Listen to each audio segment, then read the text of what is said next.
Hello everyone, welcome back to the channel. In this video, I will show you how to fix the Facebook Reels black screen issue on your iPhone. Let's get started.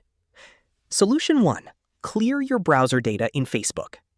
Open the Facebook app, tap your profile icon in the bottom right corner, and then tap the 3 lines at the top left. Scroll down a bit in the menu, tap Settings and Privacy, and then tap Settings. Scroll down and tap Browser. Then tap Clear next to browsing data. Now check if the issue is fixed. If the problem is still there, move on to the next method. Solution 2. Update the Facebook app. Open the App Store, search for Facebook, and if an update is available, update the app. If there's no update showing, let's try Solution 3. Reset your settings or offload the app.